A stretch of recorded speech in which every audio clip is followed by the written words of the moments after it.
ರೈತರ ಸಮಸ್ಯೆಗಳಿಗಾಗಲಿ, ಉತ್ತರ ಕರ್ನಾಟಕದ ಸಮಸ್ಯೆಗಳಿಗಾಗಲಿ, ಉತ್ತರ ಕರ್ನಾಟಕದ ನೀರಾವರಿ ಯೋಜನೆಗಳನ್ನು ಪೂರ್ಣಗೊಳಿಸುವಂಥ ನಿಟ್ಟಿನಲ್ಲಿ ಯಾವುದೇ ಒಂದು ಸಮರ್ಪಕವಾಗಿ ಉತ್ತರವನ್ನು ನೀಡದೇ ಹೋಗಿರುವಂಥದ್ದನ್ನು ತಾವು ನೋಡಿದ್ದೀರಿ. ಲಕ್ಷ್ಮೀ ಹೆಬ್ಬಾಳ್ಕರ್ ಅವರು ಗೃಹಲಕ್ಷ್ಮಿ ಯೋಜನೆಯಲ್ಲಿ ಹಣ ಬಿಡುಗಡೆ ವಿಚಾರದಲ್ಲಿ ಸದನಕ್ಕೆ ಒಂದು ತಪ್ಪು ಮಾಹಿತಿಯನ್ನು ಕೊಡುವಂಥ ಕೆಲಸ ಮಾಡಿದ್ರು. ಗೃಹಲಕ್ಷ್ಮಿ ವಿಚಾರದಲ್ಲಿ ತಪ್ಪು ಮಾಹಿತಿಯನ್ನು ಕೊಟ್ಟು ಸಚಿವೆ ಕ್ಷಮಾಯಾಚನೆಯನ್ನು ಕೇಳುವಂಥ ಒಂದು ಪರಿಸ್ಥಿತಿನೂ ಕೂಡ ನಿರ್ಮಾಣ ಆಯಿತು. ಮತ್ತೊಂದು ಕಡೆ ಕೃಷ್ಣ ಬೈರೇಗೌಡರ ಲ್ಯಾಂಡ್ ಸ್ಕ್ಯಾಮ್ ಬಗ್ಗೆನೂ ಕೂಡ ಚರ್ಚೆ ಆಗಿದೆ. ಮುಂದೆ ಏನಾಗುತ್ತೋ ಅದು ನೋಡೋಣ. ಇದು ಒಂದು ಭಾಗ. ಸಿದ್ದರಾಮಯ್ಯ ನೇತೃತ್ವದ ಕಾಂಗ್ರೆಸ್ ಸರ್ಕಾರ ನೀತಿಗಳ ಬಗ್ಗೆ, ಸಿದ್ದರಾಮಯ್ಯ ನೇತೃತ್ವದ ಕಾಂಗ್ರೆಸ್ ಸರ್ಕಾರದ ಗೊಂದಲದ ನೀತಿಗಳ ಬಗ್ಗೆ, ಹಿಂದೂ ವಿರೋಧಿ ನೀತಿಗಳನ್ನು ಅನುಸರಿಸ್ತಾ ಇರ್ತಕ್ಕಂಥದ್ರ ಬಗ್ಗೆ, ಗ್ಯಾರಂಟಿಗಳನ್ನು ಹೆಸರು ಹೇಳಿಕೊಂಡು ಯಾವ ರೀತಿ ರಾಜ್ಯಕ್ಕೆ ಅನ್ಯಾಯ ಮಾಡ್ತಾ ಇದ್ದಾರೆ, ಈ ವಿಚಾರಗಳ ಬಗ್ಗೆ ನಾನು ಇವತ್ತು ಪ್ರಸ್ತಾಪ ಮಾಡಬೇಕು ಅಂತ. ಒಂದು ಕಡೆ ಗೃಹಲಕ್ಷ್ಮಿ ಅಂತ ಹೇಳ್ತೀರಿ, ಮತ್ತೊಂದು ಕಡೆ ಇವತ್ತು ಹೆಂಡವನ್ನು ಹೆಚ್ಚು ವ್ಯಾಪಾರ ಮಾಡಿ ಅಂತೇಳಿ ವ್ಯಾಪಾರಿಗಳ ಮೇಲೆ ಇವತ್ತು ಒತ್ತಡ ಹಾಕ್ತೀರಿ ಇಲಾಖೆ ಮೂಲಕ. 35% ಟಾರ್ಗೆಟ್ ಹೆಚ್ಚಾದ ಇವತ್ತು ರಾಜ್ಯದಲ್ಲಿ ಎಕ್ಸೈಸ್ ಟಾರ್ಗೆಟ್ ಜಾಸ್ತಿ ಮಾಡಿಕೊಂಡು ಇದರಿಂದ ಹೆಣ್ಮಕ್ಳಿಗೆ, ರಾಜ್ಯದಲ್ಲಿ ಬಡ ಹೆಣ್ಮಕ್ಳಿಗೆ ಯಾವ ರೀತಿ ಅನ್ಯಾಯ ಆಗ್ತದೆ, ಕುಡುಕರ ಕಾಟ ಹೆಚ್ಚಾಗೋದ್ರಿಂದ ಇದ್ರ ಬಗ್ಗೆ ಮಾನ್ಯ ಮುಖ್ಯಮಂತ್ರಿಗಳು ಯಾವತ್ತಾದರೂ ಯೋಚನೆ ಮಾಡಿದ್ದಾರೆ ನೀವು? ಹಾಗಾದರೆ ಅಂದರೆ ಒಂದು ರೀತಿ ದ್ವಂದ್ವ ನೀತಿ ರಾಜ್ಯ ಸರ್ಕಾರದ್ದು. ಒಂದು ಕೈಯಿಂದ ಕೊಡ್ತಕ್ಕಂಥದ್ದು, ಮತ್ತೊಂದು ಕೈಯಿಂದ ಕಿತ್ಕೊಳ್ತಂಥದ್ದು. ಒಂದು ಕಡೆ 2,000 ರೂಪಾಯಿ ಕೊಡ್ತೀರಿ, ಮತ್ತೊಂದು ಕಡೆ 20,000 ರೂಪಾಯಿ ಕಿತ್ಕೊಳ್ತಕ್ಕಂಥ ಕೆಲಸ ಇವತ್ತು ರಾಜ್ಯ ಸರ್ಕಾರ ಮಾಡೋದಕ್ಕೆ ಹೊರಟಿರುವಂಥದ್ದು. ಇದ್ರ ಬಗ್ಗೆ ಮಾನ್ಯ ಮುಖ್ಯಮಂತ್ರಿಗಳು ಸ್ಪಷ್ಟತೆಯನ್ನು ನೀಡಬೇಕು. ರಾಜ್ಯ ಶಿಕ್ಷಣದ ಪರಿಸ್ಥಿತಿ ಇವತ್ತು ಎಲ್ಲಿಗೆ ಹೋಗಿ ಮುಟ್ಟಿದೆ ಅಂತೇಳಿ ನಿಮಗೆಲ್ಲ ಗೊತ್ತಿದೆ. ಈ ಸರ್ಕಾರ ಬಂದು 2.5 ವರ್ಷ ಆಗಿದೆ. ಮುಖ್ಯಮಂತ್ರಿಗಳು ಸಿದ್ದರಾಮಯ್ಯನವರು ಪ್ರಮಾಣ ವಚನ ತೆಗೆದುಕೊಂಡು ಮಾಡಿರ್ತಕ್ಕಂಥ ಮೊದಲ ಘನಕಾರ್ಯ ಅಂತೇಳಿದ್ರೆ NEP-ಯನ್ನು ತಡೆದಾಕಿರುವಂಥದ್ದು. ನ್ಯಾಷನಲ್ ಎಜುಕೇಷನ್ ಪಾಲಿಸಿ ನಾವು ಫಾಲೋ ಮಾಡೋದಿಲ್ಲ. Congress government will come with its own state education policy. ರಾಜ್ಯ ಸರ್ಕಾರ ತನ್ನ ರಾಜ್ಯ ಶಿಕ್ಷಣ ನೀತಿಯನ್ನು ತರ್ತೇವೆ ಅಂತೇಳಿ ಸಿದ್ದರಾಮಯ್ಯನವರು ಘೋಷಣೆ ಮಾಡಿದರು. ಅದಕ್ಕೊಂದು ಕಮಿಷನನ್ನು ಮಾಡಿ ಮಹಾರಾಷ್ಟ್ರದ ಪ್ರೊಫೆಸರ್ ಸುಖದೇವ್ ತೋರತ್ ಅವ್ರನ್ನ ಚೇರ್ಮನ್ ಮಾಡ್ತಾರೆ. ನಾನು ರಾಜ್ಯದ ಮುಖ್ಯಮಂತ್ರಿ ಕೇಳೋದಕ್ಕೆ ಇಚ್ಛೆಪಡ್ತೇನೆ, ನಮ್ಮ ರಾಜ್ಯದ ಶಿಕ್ಷಣ ನೀತಿ ಬಗ್ಗೆ ನಮ್ಮ ಕರ್ನಾಟಕ ರಾಜ್ಯದಲ್ಲಿ ಯಾರೂ ತಜ್ಞರು ಸಿಗಲಿಲ್ವಾ ನಿಮಗಾಗಾದರೆ?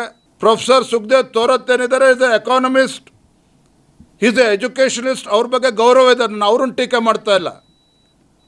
ನಮ್ಮ ರಾಜ್ಯ ಶಿಕ್ಷಣ ನೀತಿ ಬಗ್ಗೆ ನಿಮ್ಗೆ ಯಾರು ಕರ್ನಾಟಕದವ್ರು ಸಿಗಲಿಲ್ವಾ?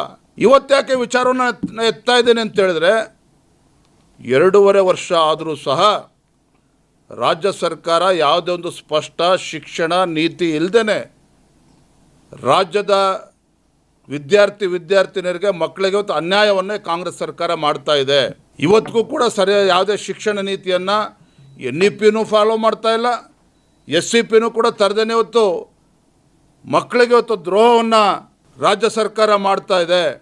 ಇದ್ರ ಬಗ್ಗೆ ರಾಜ್ಯ ಸರ್ಕಾರ ಮಾನ್ಯ ಮುಖ್ಯಮಂತ್ರಿಗಳು ಸ್ಪಷ್ಟತೆ ನೀಡಬೇಕು ಅಂತ ನಾನು ಆಗ್ರಹಪಡಿಸ್ತೇನೆ. ಫಾಕ್ಸ್ಕಾನ್ ಬಗ್ಗೆ ಭಾಳ ಸಾಕಷ್ಟು ಚರ್ಚೆ ಆಗ್ತಾ ಇದೆ. ನಾನು ಗೌರವಾನ್ವಿತ ಪ್ರಿಯಾಂಕಾ ಖರ್ಗೆ ಅವ್ರಿಗೆ ಕೇಳೋದಕ್ಕೆ ಇಚ್ಛೆಪಡ್ತೇನೆ, ಮಾನ್ಯ ಇಂಡಸ್ಟ್ರಿ ಮಿನಿಸ್ಟ್ರು ಕೂಡ ನಾನು ಕೇಳೋದಕ್ಕೆ ಇಚ್ಛೆಪಡ್ತೇನೆ. ಕಳೆದ 2.5 ವರ್ಷದಲ್ಲಿ ಏತರ ಎಲೆಕ್ಟ್ರಾನಿಕ್ ಸ್ಕೂಟ್ರಿಂದ ಹಿಡಿದು ಸುಮಾರು 2,000 ಕೋಟಿ ಬಂಡವಾಳ ಹಾಕೋಕ್ಕೆ ಆಸಕ್ತಿ ಇದ್ದರೂ ಕೂಡ ರಾಜ್ಯ ಸರ್ಕಾರ ಸರಿಯಾಗಿ ಸ್ಪಂದನೆ ಮಾಡಿದ್ರೆ ತಮಿಳುನಾಡಿಗೆ ಹೋಗಿರ್ತಕ್ಕಂಥ ನಮಗೆ ಗೊತ್ತಿದೆ. ಅದೇ ರೀತಿ ಟೊಯೋಟೋ ಬೇರೆ ರಾಜ್ಯಕ್ಕೆ ಹೋಗಿರ್ತಕ್ಕಂಥ ನಮಗೆ ಗೊತ್ತಿದೆ. ಫಾಕ್ಸ್ಕಾನ್ ಬಗ್ಗೆನೂ ಕೂಡ 2ನೇ ಯೂನಿಟು 3ನೇ ಯೂನಿಟು ಬೇರೆ ರಾಜ್ಯಕ್ಕೆ ಹೋಗಿರ್ತಕ್ಕಂಥ ಸಾಕಷ್ಟು ಚರ್ಚೆ ಆಗಿದೆ. ಅನೇಕ ಉದ್ಯಮಿಗಳು ಕರ್ನಾಟಕ ರಾಜ್ಯದಲ್ಲಿ ಕಾಂಗ್ರೆಸ್ ಸರ್ಕಾರದ ಒಂದು ನೀತಿಗಳೇನಿದ್ದಾವೆ ಇದನ್ನು ಧಿಕ್ಕರಿಸಿ, ಅಂದರೆ ಕರ್ನಾಟಕ ಇಂಡಸ್ಟ್ರಿಯಲ್ ಪಾಲಿಸಿ ಇರ್ಬೋದು, ರಾಜ್ಯ ಸರ್ಕಾರದ ವರ್ತನೆ ಇರ್ಬೋದು, ಇಟ್ಸ್ ನಾಟ್ ಇನ್ವೆಸ್ಟರ್ಸ್ ಫ್ರೆಂಡ್ಲಿ. ಹಾಗಾಗಿ ಬೇರೆ ಬೇರೆ ರಾಜ್ಯಕ್ಕೆ ಹೋಗ್ತಾ ಇರ್ತಕ್ಕಂಥ ಅನೇಕ ಉದಾಹರಣೆಗಳಿದ್ದಾವೆ. ಪ್ರಿಯಾಂಕಾ ಖರ್ಗೆ ಅವರು ಬೊಬ್ಬೆ ಹೊಡಿತಾರೆ. ಇವರು ಫಾಕ್ಸ್ಕಾನ್ ನಿನ್ನೆ ದಿನ ಮಾನ್ಯ ಮಾಜಿ ಮುಖ್ಯಮಂತ್ರಿಗಳು ಬಸವರಾಜ ಬೊಮ್ಮಾಯಿ ಅವರು ಸ್ಪಷ್ಟನೆ ನೀಡಿದ್ದಾರೆ. 2023ರಲ್ಲಿ ಬಸವರಾಜ ಬೊಮ್ಮಾಯಿ ಅವರು ಮುಖ್ಯಮಂತ್ರಿಗಳಿದ್ದಾಗ ಒಡಂಬಡಿಕೆಗೆ ಸೈನ್ ಆಗಿರುವಂಥದ್ದು. We are not trying to claim credit.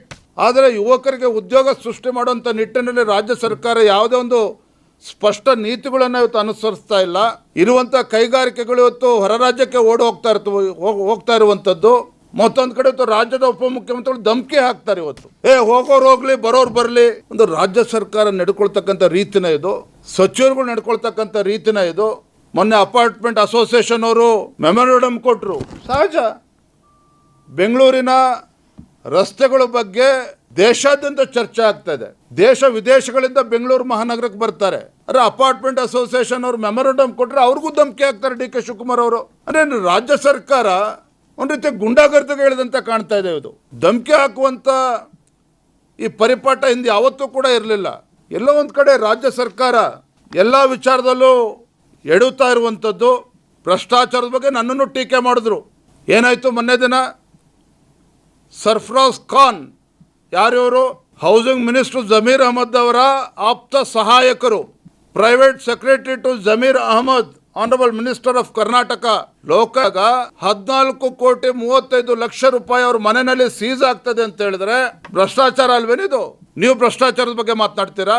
Congress ಪಕ್ಷದ ಹಿರಿಯ ಶಾಸಕರು BR ಪಾಟೀಲ್ ಅವರು ಒಂದು ವರ್ಷದ ಹಿಂದೆನೇ ಹೇಳಿದ್ರು, ಇದೇ ಸರ್ಫರಾಜ್ ಖಾನ್ ಅವನ ಬಗ್ಗೆ ಆರೋಪ ಮಾಡಿ ಯಾವುದೋ ಒಂದು ಪ್ರಾಜೆಕ್ಟ್ ನಲ್ಲಿ ಇವತ್ತು ಲಂಚ ಕೇಳ್ತಾ ಇದ್ದಾರೆ ಅಂತ ನೇರವಾಗಿ ಆರೋಪ ಮಾಡಿದ್ರು. ಆಡಿಯೋ ಟೇಪ್ ಕೂಡ ಲೀಕ್ ಆಗಿತ್ತು. ಏನ್ ಮಾಡಿದ್ರು ರಾಜ್ಯದ ಮುಖ್ಯಮಂತ್ರಿಗಳು? ಅರೆ ನಿಮ್ಮ ಪಕ್ಷದ ಒಬ್ಬ ಹಿರಿಯ ಶಾಸಕ ಒಬ್ಬ ಅಧಿಕಾರಿ ಮೇಲೆ ಆರೋಪ ಮಾಡಿದ್ದಾರೆ, ಪ್ರೈವೇಟ್ ಸೆಕ್ರೆಟರಿ ಮೇಲೆ ಆರೋಪ ಮಾಡಿದ್ದಾರೆ. ಇವತ್ತು ಅವನ ಮನೆಯಲ್ಲಿ ಇವತ್ತು 14.5 ಕೋಟಿ ಹಣ ಸೀಸ್ ಆಗ್ತದೆ ಲೋಕಾಯುಕ್ತ ದಾಳಿನಲ್ಲಿ.